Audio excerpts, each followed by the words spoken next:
I see the live button. We are live. All right. Good morning, everybody. It's 9 a.m. Tuesday, February the 2nd.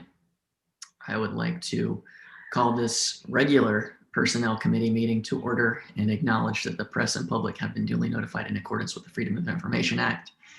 Note that all members are present and appropriate city staff. We're meeting virtually due to COVID-19. You can view this on YouTube on the city's page. I'd like to start with the action item to approve previous meetings minutes of January 5th. So moved. I saw Ryan second. Yep. All in favor? Or any comments, notes? Okay, all in favor? Aye. Aye. All right. Moving on to citizens' comments. I did not see any come through the public comment form. Ron or Desiree, has anyone signed up or sent anything that I missed? No, sir. Nobody signed up to speak at the meeting, and we did not have any comments for personnel via the comment form. Okie dokie. Moving right along to old business. We've got an update on the wage and compensation analysis project and discussion of development of a compensation policy. So I'll hand it off to the city administrator for Goso. Yes. Hi, good morning, everyone. So a couple of things. First, I will reiterate that the next step of the wage and compensation study is starting today, actually. We have created a schedule that includes providing orientations and focus groups with all employees around the city. Nancy from Evergreen is on her way to the Isle of Palms, and she'll be here for the next 3 days. Having those one-on-one conversations with our employees and explaining what the process is going to look like, and explaining the involvement that we are relying on from them in throughout this process. So we're excited that we're moving forward on this, and all employees have been notified, and I think there's a real excitement, if you will, by the city's commitment to looking at wage and compensation after about 12 or 15 years, which was the last time that the city went through this process.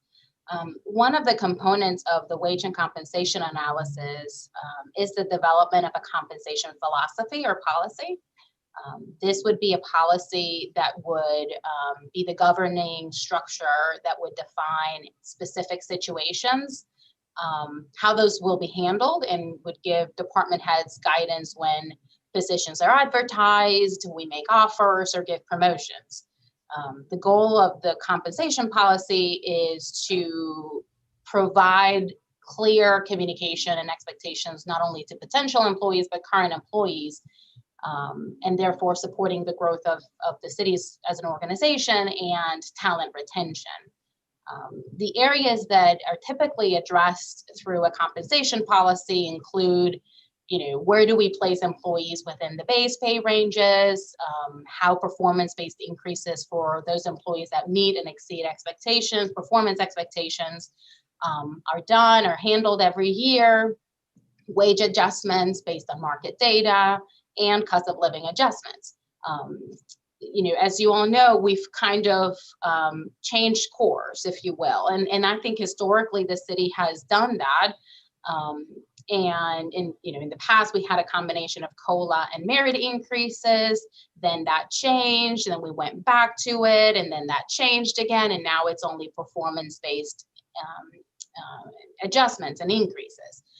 The compensation policy would give council an opportunity to really define what compensation looks like for the city. Not only as it relates to base salary, but how increases are handled, coming into the future. And the goal would be to have something that is flexible enough that would allow the city to make adjustments as necessary based on, how we're performing and obviously the policy setting body, but something that doesn't necessarily change in too drastically every year. Because again, I think we want to make sure that employees understand what the expectation is, because that's an important part of employee retention.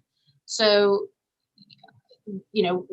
we start with developing a compensation philosophy and defining what our goals are in compensation and why they are our goals. And that's a conversation, just like any policy-driven decision and conversation is held by council and providing guidance to us on how to implement that. Part of the goal of a compensation philosophy is set the tone, set the expectations, and the parameters for the city's pay policy. It should be general. It should include some measurable goals. So I wanted to start that conversation with the personnel committee because it's something that's going to be developed as part of the wage and compensation analysis that we'll be conducting for the next several months. We've talked in the past about, how do we handle cost of living adjustments moving forward? Do we just do a policy that includes performance-based? Do we need to look at a component associated with COLA, because of the region and where we are placed? A lot of this will be driven by data that is going to be developed again by this company, but I want you all to start thinking about what that looks like and what kind of recommendation we'll be bringing forward to City Council. The committee will be bringing forward to City Council for their consideration. So obviously, I'm not expecting that we are going to draft and finalize a compensation philosophy today, but it's something that we, the committee and the staff, we need to start working on and starting to sort of define what that is, because it will be the driving force for the wage and compensation analysis and what the implementation process will look like. And unfortunately, we were hoping that Nancy was going to join us today, but like I said, she's driving and she's on her way here. So, she'll be available at a following meeting, but we just, unfortunately, because we wanted to make sure that she was here for the next 3 days, that just didn't work out with our current schedule. Sure. And Councilmember Bell, just one moment before you. Yeah, sure. Desiree, can you outline maybe some specific outcomes that you'd like from this committee today, so that we can kind of gear our discussion around what you think is most appropriate and most necessary, most urgent in order for the city and Evergreen to move forward? Well, I would really like for Nancy, our expert in this topic, to help drive this discussion. I'm not sure. I don't know what this compensation looks like. I just want to make sure that you all start thinking about what would be some of your goals as it relates to, once we have this final report from Evergreen, how are we going to handle that? How are we going to define where we want our employees and our pay policy to be at? Do we want to have a commitment? And commitment may be a strong word, but do we want to establish a policy that spells out how, clearly spells out how merit and performance-based increases are going to look like? Are we fully committed to moving away from cost of living adjustments? How are we going to treat employees that reach the end of their pay range, but they're still, very, employees that meet and exceed expectations? Currently, we don't have a policy. We don't have any guidance on how the city treats these employees. And that's something that we have talked about before, and we decided to hold off until this process was completed to address it as part of this initiative. So those are part of the components that this policy will have. I just want to allow an opportunity for you all to provide some feedback or ask questions, and sort of give us an overall feeling of where you are, what you're thinking about, so we can start structuring that conversation as part of this process. Okay. Well, I'll give, I'm going to actually go a little bit different than I typically go, and I'm going to weigh in first, and I'm going to open up the floor for the community members. And I think in terms of discussion and sharing our opinions. I'm going to try and limit this discussion because of the way that you set that up, Desiree, and that really we need Evergreen here. This is, frankly, I look at this questionnaire and I think to myself, I can weigh in on these things, but I'm looking for them to make recommendations to us and us to discuss the recommendations versus them say, do you want this to be open range or step? And because frankly, I look to them as the experts of what other municipalities are doing that is working for our larger goals. And I think that's kind of what I felt like was missing, that I think we've already maybe shared some of the high level goals. The main thing that we want is we want to, I think it starts with retention. We think we have a fantastic organization, a fantastic team right now. So really it's first of all, once we have the right people on staff, we want to make sure that we're keeping them. So what are the strategies that we need to put in place from a compensation standpoint to ensure that we're keeping the right people? Obviously, recruitment is critically important as well. And we've been talking a lot about that during the hiring process of, maintaining a steady pipeline of staff members, no matter how great our retention policy is. People move, things happen, whatever. We need to have a pipeline. So for me, it's how do we make sure that we are, how is our compensation strategy aligned to those goals? And my final comment before I pass it off is I don't think that we're ever going to be in a position to make compensation the key driver of recruitment or retention. For us, it's really, are we, we have so many variable sources of revenue that fund the bulk of our personnel.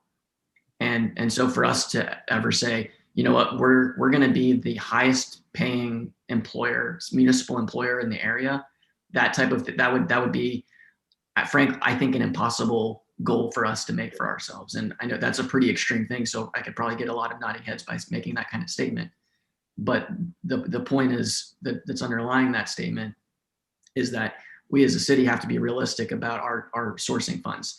We can't compete with cities like Mount Pleasant and Charleston because we don't have the same consistent sources of revenue from a resident tax base. And so what we've got to figure out is how do we,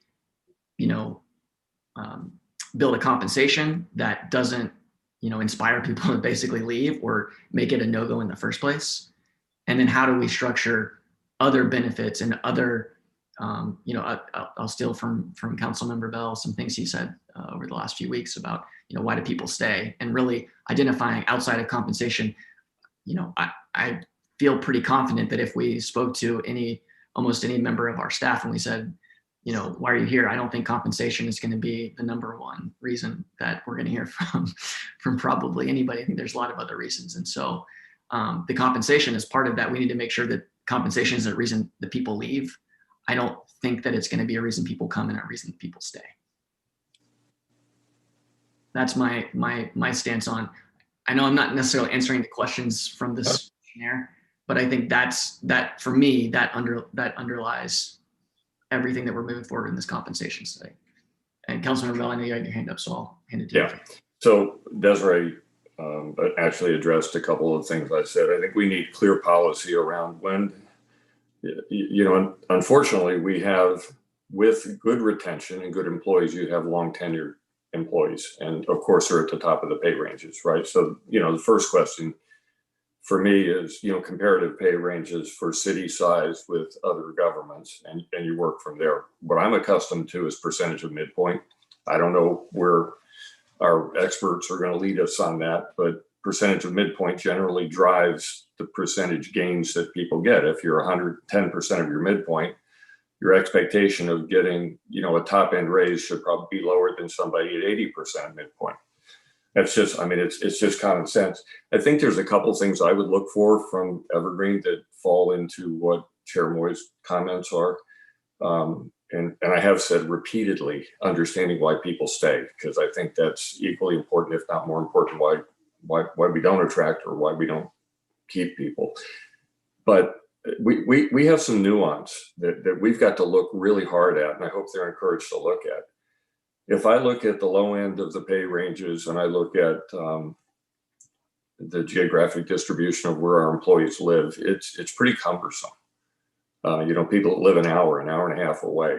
And, I would hope that we're providing the demographics of that to Evergreen so that they understand that a policeman that lives in Goose Creek or Monk's Corner or Somerville or wherever has an additional burden placed on them, or a fire person or a public works person to get to work. And that while we can't compete, in those pay ranges directly with Mount Pleasant, that we are cognizant of, it's an extra hour to get to work each direction, and it's uncompensated time. And Desiree, you've heard me over and over again, I've been accused of, gee, you're not in favor of raises. No, I'm very in favor of prescriptive direction of the city's monies to address problems, right? It's not just a pool of money, but it's each, department understanding what is impacting this particular department. What do we need to address differently, and what can we do differently to keep those people that we want to keep? So, I echo Chair Moy's comments about, we have tremendous people we want to keep.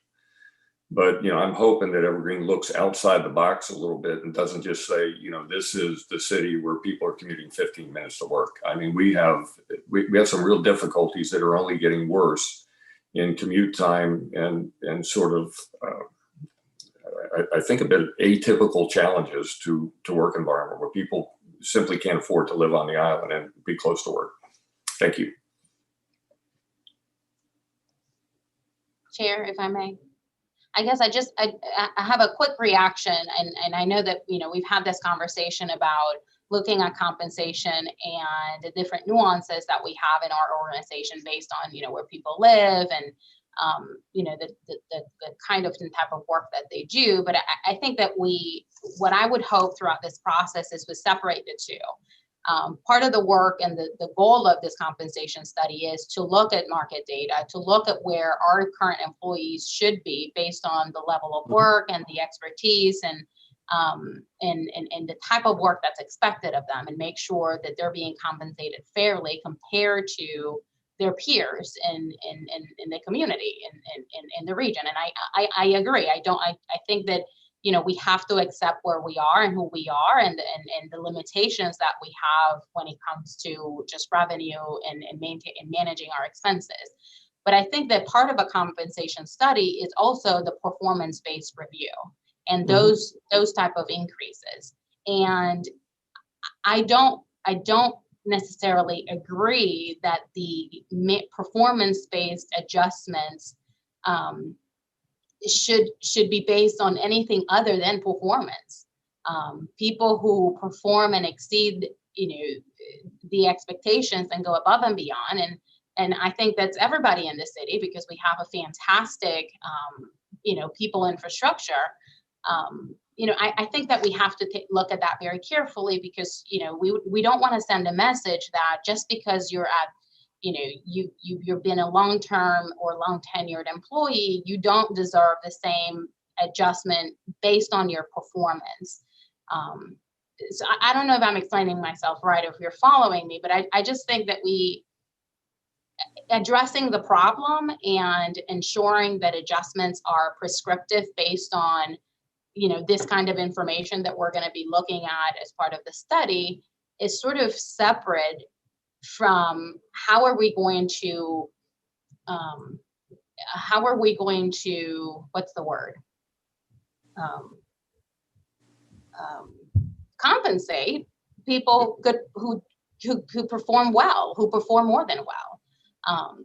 And I think that there's no argument there. I mean, and I'm the one that brought it up the last time, did the work through Ways and Means a couple of years ago. I think the community's expectation as well, which is important. This community raised pay on flat head count 50%, 50% over 10 years, right? So there is a point to where I think every employee, I don't care whether it's a corporation or a government, roles have maximums, right? And typically what happens certainly in the corporate world is they move to a different role, right? You don't just say this particular job ad infinitum forever. It just climbs. We were on average 3 to 5% per year for a long time as a city. We don't grow revenues on the same basis, and we have a significantly high percentage of cost built into that. Now, that's not to say that a person at the top can't get a raise. It's something from a policy perspective that, I would like some guidance, as Chair Moy said. I'd like some guidance. What do other communities do? I mean, we're not the only community that addresses this. But let's have some guidance from experts that we're paying to tell us, how do you handle this situation? We've had every conversation on this council from, well, we'll do bonuses, or we took fireworks money and distributed it, which I still scratch my head at. But what do other communities of like size do? How do we rate these jobs of like size, and have a policy that works for everybody, so that the next council's not debating it over and over again? And John, I think you're in agreement. I'd like some clear guidance. I'm not a compensation expert. I can tell you in the corporate world what we did, but every time I do that, somebody says, well, this is not the corporate world. And I get it. Well, I don't want to say, but I kind of have to say, this is not, municipal world is a little bit different. Desiree, in my fourth year on this, I've pretty much realized this is not the corporate world.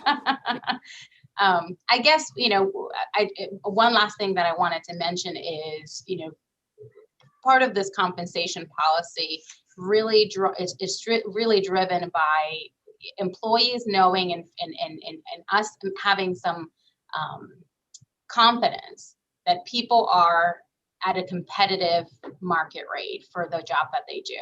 Yes. If that is achieved, which is again part of the goal of this initiative, if that is achieved, anything else, I think it's easier to address, and performance-based and cost of living. I think that the first step, which is what we're doing, is how are we sure that we're compensating employees where they should be, based on the work that they're doing, based on their tenure, their experience, and so on. But I guess I just shy away from, I know that there's some heartburn around peanut butter spread of adjustments, and I understand that.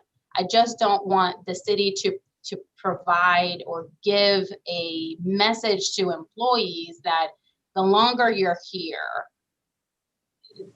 as you grow into your position, there's your expectation for merit increases is going to be any different if you're still, performing above and beyond. So that's guidance, obviously, that we'll get from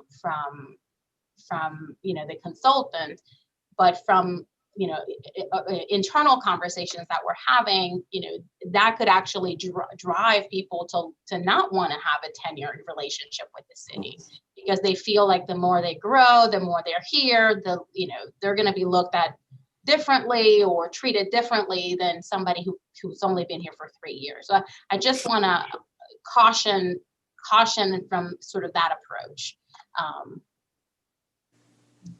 I'm just looking for recommendations. That's why we're paying folks. I know. Councilmember Buchanan, I see you off mute. Yep, and hand up. All right. Yeah, it is. Dogs are going crazy. A couple things that I was just taking notes as y'all were talking. I think when John, you had mentioned, basically the trying to compete with folks like Charleston and Mount Pleasant and their tax base. And their tax base is growing. I mean, they have land to grow and add more residents, more communities, more tax base. We have a finite amount, and it stays the same pretty much without tax increases. So we're not adding any more to our payroll. I mean through tax base. And that's one thing we need to realize when we're that they need to evaluate with this. And going in, I think one of the biggest things is when we talk about setting policy, and I believe what a lot of the team and the employees throughout the city have issues with is uncertainty. And I think every time a new council is elected, they don't know which way that council is going to vote. So if we have a strong policy that we can stand by and be resolute and knowing that it's going to be consistent every year, because we set our budget, every year, we know we base it on what we expect to come in. When employees go to set their budget for the year and then have, a vote of council turn down their merit or turn down their COLA or turn down, it's an impact. And that's part of retention. People are going to I don't feel, stable here. I'm gonna go somewhere I feel stable, where there's a growing tax base where I was normally get. We need to evaluate that. And as for it, like Desiree had mentioned, the fact that we really need to focus on, just on the salary portion. And I don't want to have, I'm a big merit guy. I love merit pools and rewarding people on their work, and, in setting policy, everybody talks about going above and beyond, but what is above and beyond? That's right. How we going to evaluate what is above and beyond on people? I mean, because it can be rather subjective. When some supervisor's doing this, they may have met their job description, but what entitles them that they went above and beyond as well. So that needs to be written out as well, and separate that from. And and Randy, what you mentioned earlier, people are driving an hour away, to get here, but I think merit versus zip code is more important as well. And I know that's what you mean as well, but I think that's one of the things we need to take it apart. Now, if we can really isolate it to that, I think that we'll have, like you said, I mean, we have good retention here right now. And people, like I said, it's like school teachers. They don't teach for the money. There's no doubt about it. But honestly, we have a lot of folks who stay here because they love the city. They love the environment. They love what they do. Right. We just need to reward them, commensurately.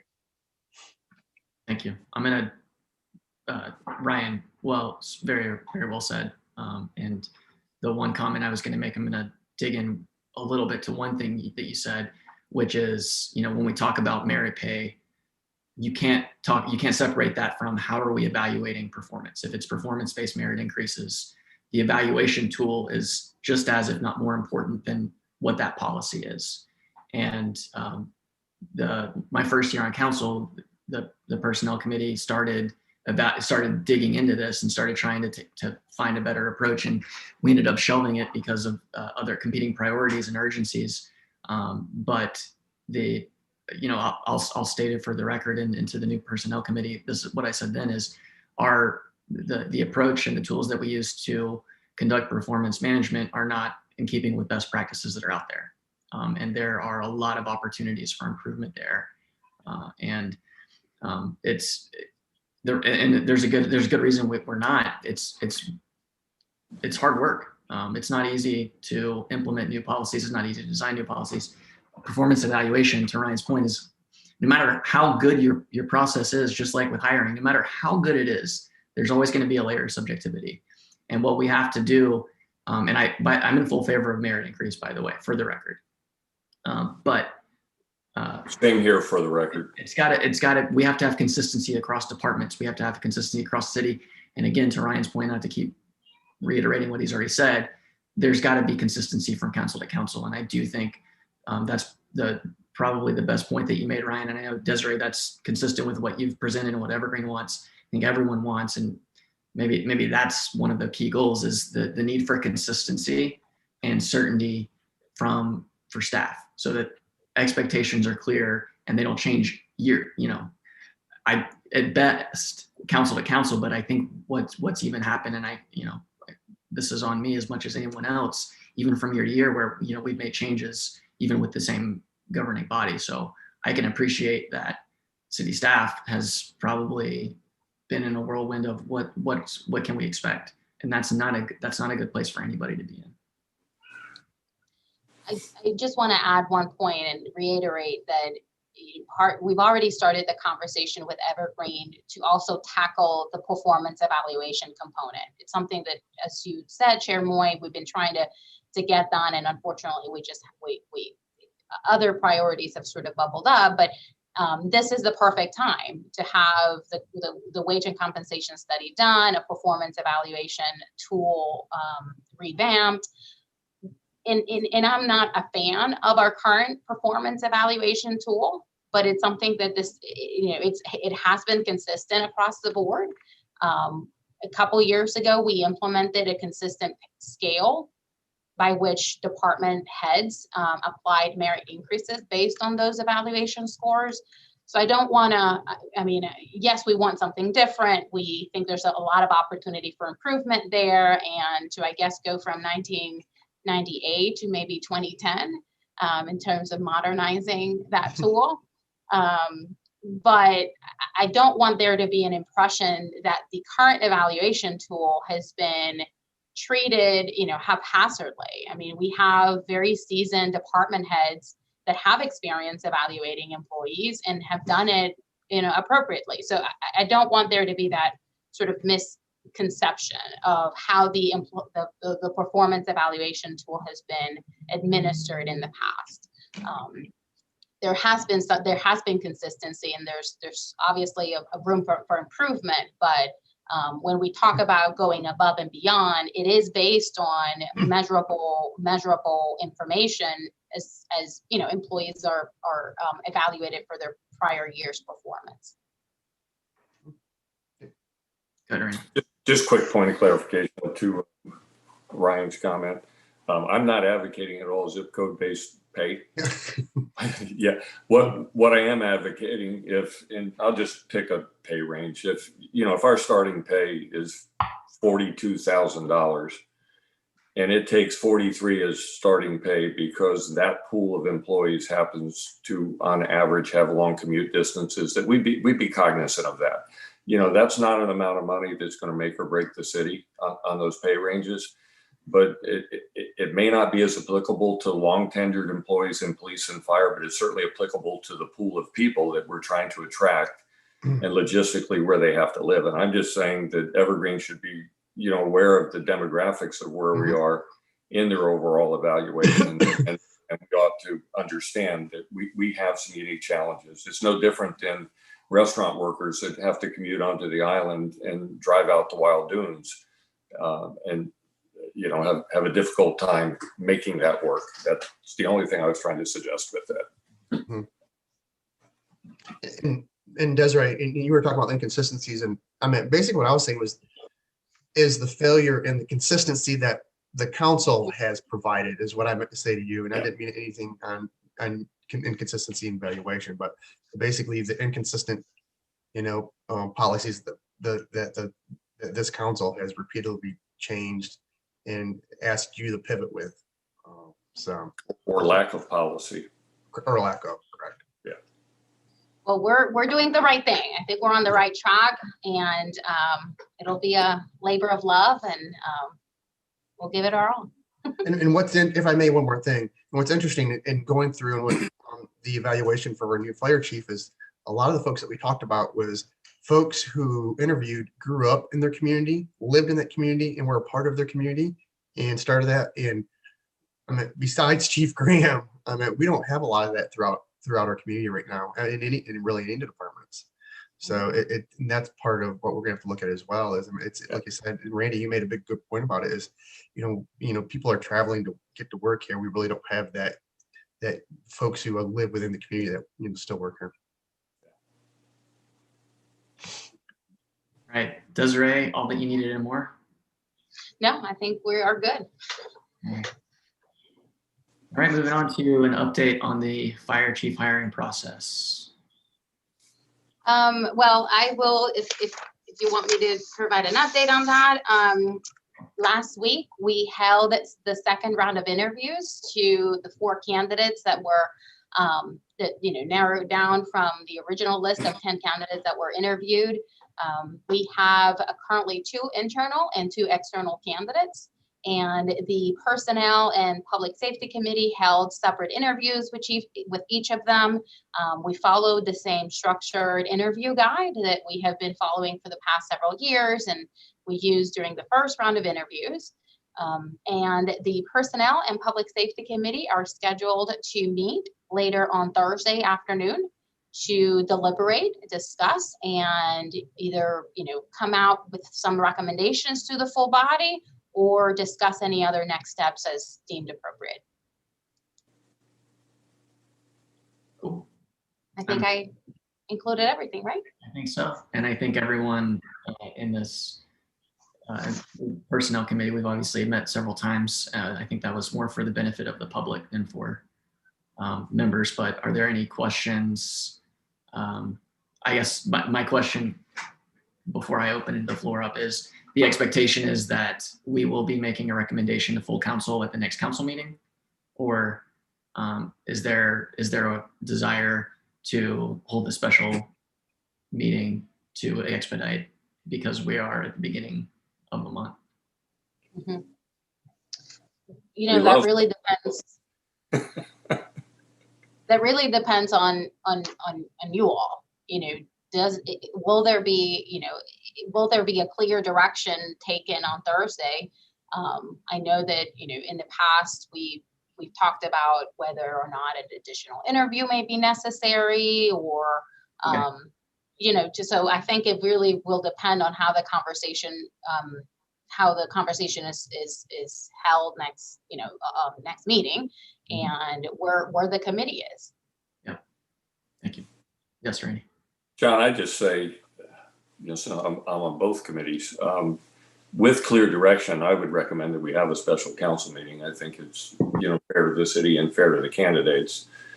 So to Desiree's comment, I don't know whether we'll have clear direction out of that meeting on Thursday, but there's certainly, with clear direction, would be no reason to wait an additional 2 to 3 weeks. Great. Great. Well, All I'll right. see you all on Thursday again.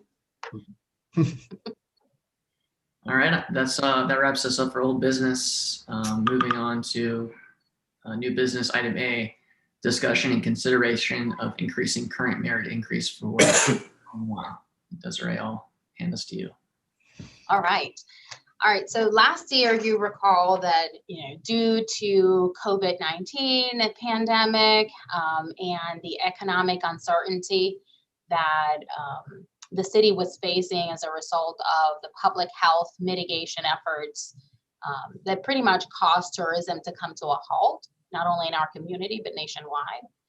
The city had implemented a series of expense adjustments to address the forecasted financial revenue decrease that we were expecting, in FY20 and 21, without having or needing to look at furloughing employees, cutting hours, or conducting any layoffs. Part of those adjustments that were made last year included suspending the 2.5 merit increase that was included in the FY20 budget.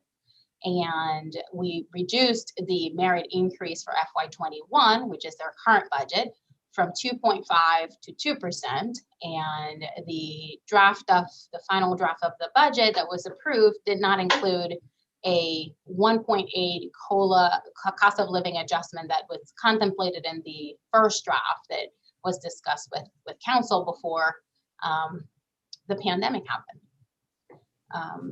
My request to you all and to the rest of council, and we'll have this conversation with Ways and Means, is for the city to consider increasing the budgeted 2% merit increase that will go into effect in the next few months as it relates to performance evaluations of 2020.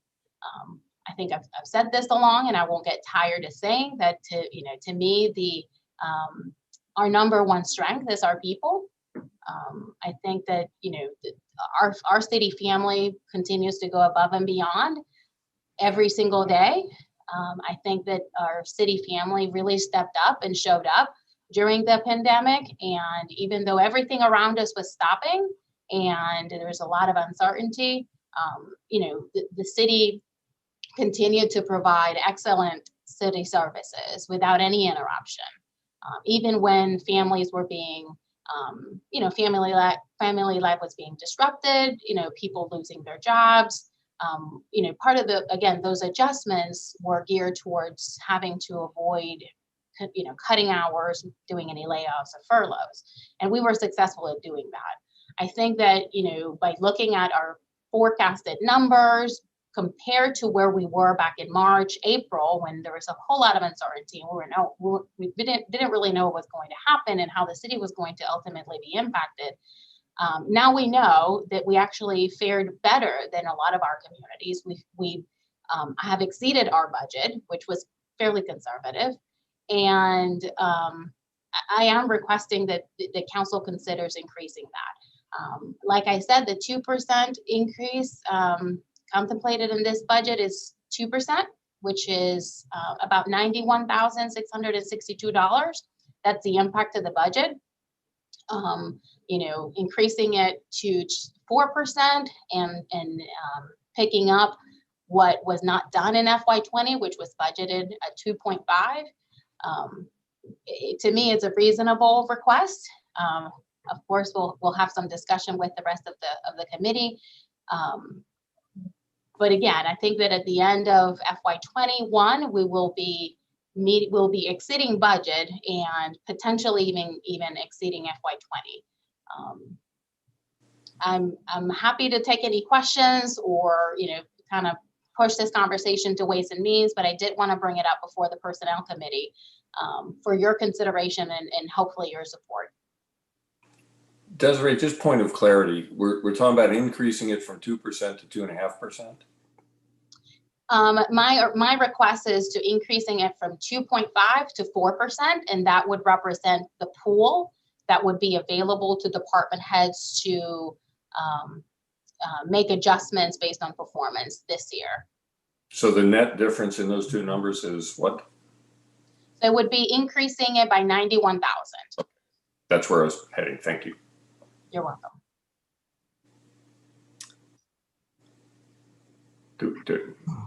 Okay. Chair, we need a lot of discussion, or do we just need a motion to take it to Ways and Means?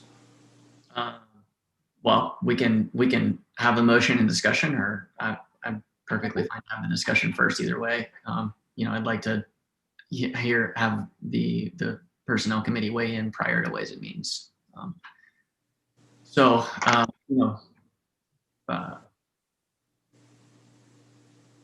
I think there's still a little bit of math that we need to look at.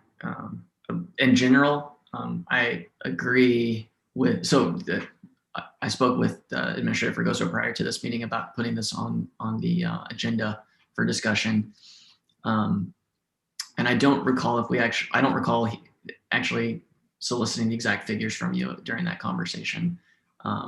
So some of this is news to me.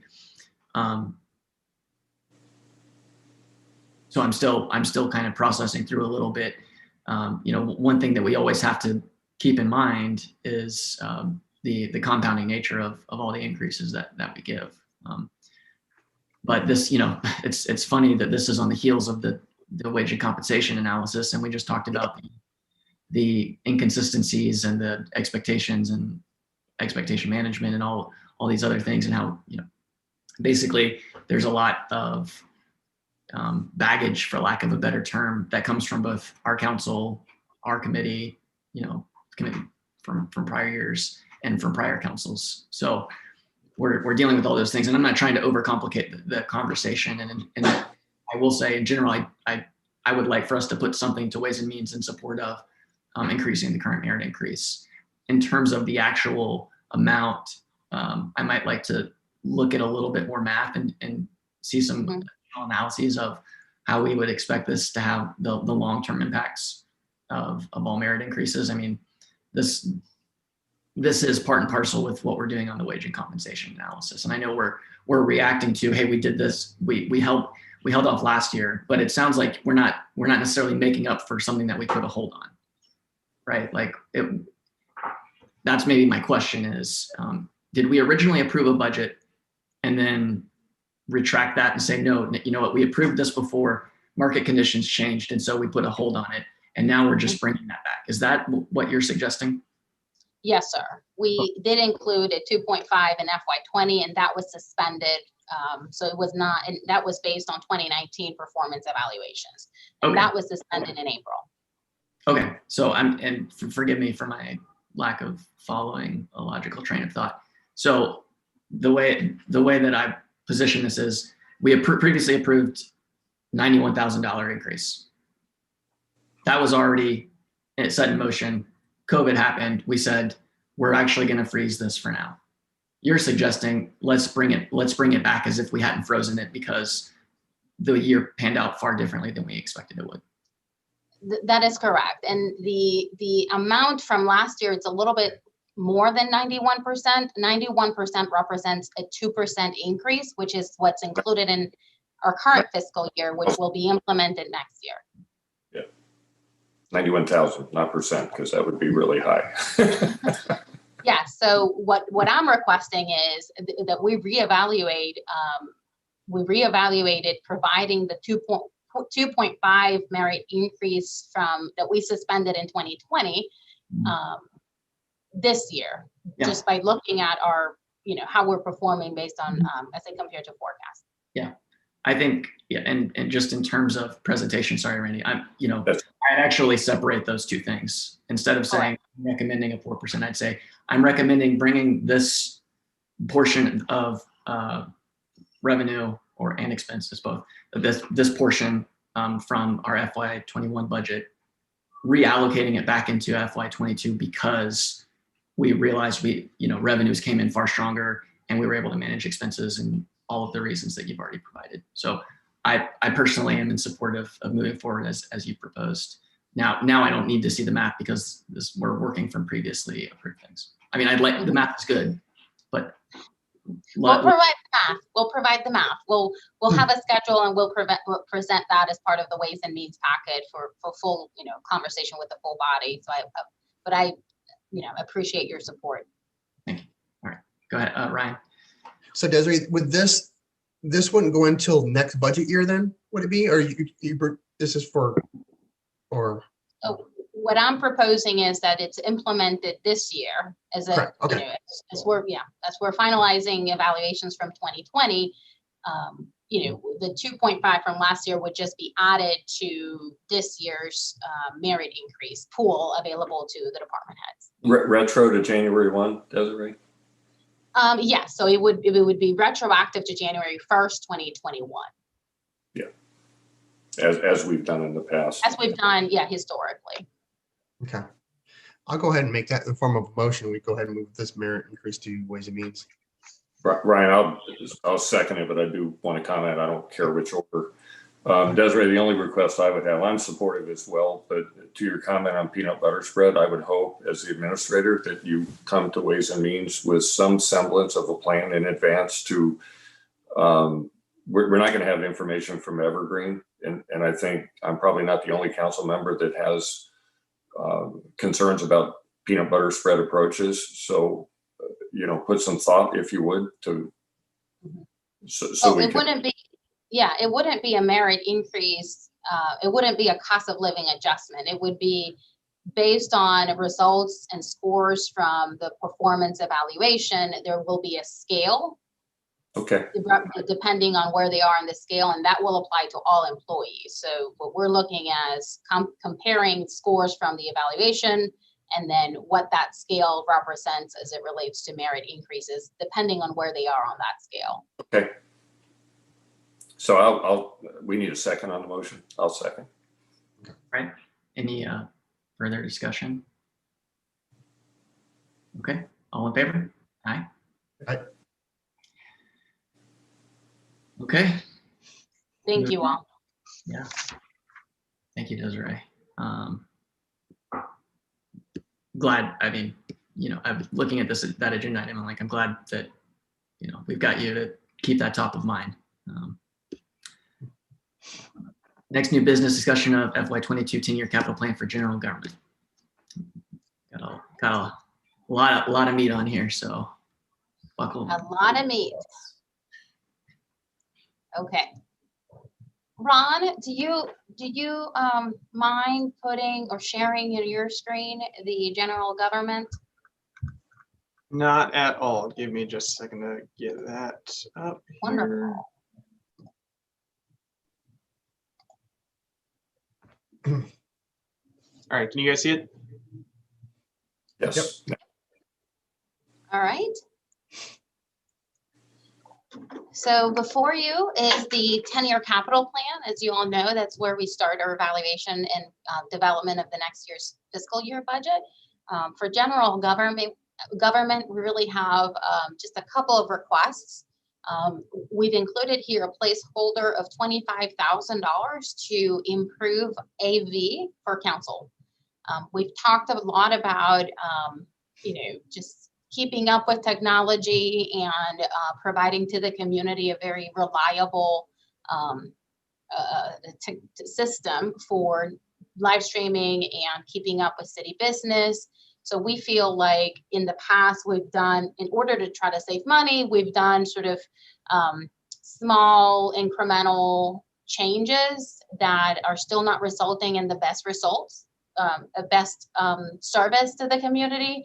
So we really want to have a robust AV system. So not only audio, but also, TVs to ensure, or some sort of system that people can see, the screen, what you all are seeing in your packets. After having almost a year upcoming, coming into a year of Zoom meetings, I think people will have an expectation of what watching meetings once we return to in-person meetings, what that looks like. So we've included $25,000 as a placeholder. We'll be working with our our new IT vendor to refine that number, and we may be able to do it for a lot less. But first draft, we're shooting for the moon, and we'll be working on refining that number as we move forward. Desiree, I seriously wonder if it's enough, and that's maybe an odd comment. I was just Randy. I was just going to say the same thing. I don't believe it would be enough based on what I foresee what the community now wants to see from council. And if I may, Mr. Chairman, Yes. I think the community likes the aspect of this. Seeing us up close, not from afar. And I think what we need to do and evaluate is what it would take, whether it's coming from just our iPads or what it'll take to have residents look at us while we're sitting at council. When we return back to council chambers and have our iPad on our person, and then maybe one more camera out in the audience in general, and at least something. I think we still need some type of TV behind the mayor. I agree, Brian. I think we really need to look at other municipalities throughout the region, see what's working with. But I like this, and I think the people like it because it's a little up close and personal, and it's really easy to hear, really easy to understand, really easy to access. And the more transparent, the more we can make people, who knows how long COVID's going to last, but make it more comfortable for them to access their government. I think we can do. I think we need to do what we can. Yeah, I agree. And Ron, our new IT person here at City Hall, will be working with, and he understands this world. I don't. I know. I just like pushing a button and making sure it works. So we'll be refining this number, and if it is more, we'll bring it before full council, and I'm sure hopefully get your support. Yeah, Desiree, just let's get it right, not. Yes. Yeah. Go ahead, Desiree. I was just going to say we have a very funny system now, and it's not very user friendly, and we could do a lot better. But for that we need more resources. Yes. Yeah. No. So wholeheartedly agree with everything that Randy and Ryan have said. Let's spend enough to do it right. Otherwise, there's no point in doing anything and trying to basically recreate the experience that we're able to provide with Zoom.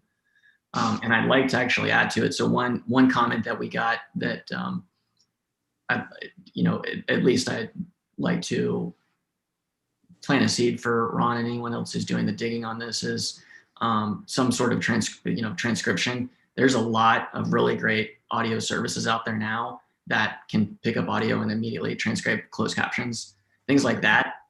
Add an incredible layer of accessibility for audience members. So things like that, I would say, let's try and create an experience and a service level for our community where they feel like not only has what we created and seen during the Zoom era has that persisted, but we've actually improved upon it. If I may, Ron's already on it. He's been talking to a few software providers that do exactly that. So that'll be included in the operational side of the budget. Ron's very excited about that. And then the other two items that we have in the FY10, the 10-year capital plan, are related to two FEMA flood mitigation projects that the city has assisted residents in applying and obtaining from I think both of them are to elevate their properties. They are they've suffered repeat flooding incidents. And the way that this works is the city acts as a subrecipient. The funds are sort of funneled through the city to the property owner. So this is going to be offset completely by grant revenue that the city will receive prior to dispersing it to the property owner. This one of these is a rebudget from FY20. This property owner is in the process of amending his grant with FEMA because after being awarded a grant amount, after going back to getting proposals, the actual cost was more than what had been awarded. And that's being reviewed by FEMA, and I believe he has a good degree of potential for success in getting that amount amended. So we're adding another one that Douglas was working on this year and was recently submitted, and we'll pretty much follow the same process as the one that we've already discussed. Yeah, we approved the other one through real property is 2 years ago almost, wasn't it, Desiree? Mm-hmm. Yeah. Yes. So again, and then we look at the facilities maintenance as part of our initiative to address deferred maintenance in all city buildings and facilities. The $12,163 is half of the 1% insured value for the city hall building. We split that between the general government department and the building department. So that will be, you'll see the other half in Douglas's budget. And with that, that's what we have as of right now for the 10-year capital plan. Thank you, Desiree. Any other You're questions? Great.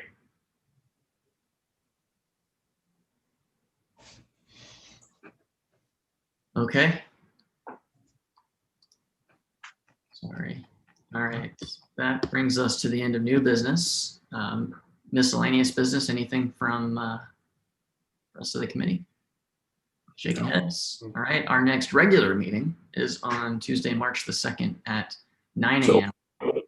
John, I have that day, I have a medical appointment that can't be moved that day, which rules that day out for me. Is there any possibility of doing it on the 1st?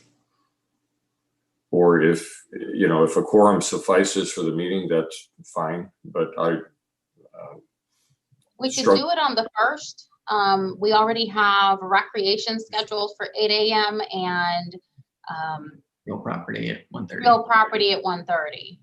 What about? Could we do it on Tuesday later in the day, Councilmember Bell, or you're out? Highly unlikely for me. Basically, yeah, okay. It's one of those. It's just a fun day. That's Well, we can go back and propose some suggested alternate dates for the committee and see what works. I would suggest right off the bat we avoid the 1st since you've already got 2 meetings that day, and 8 a.m. meeting might run it over.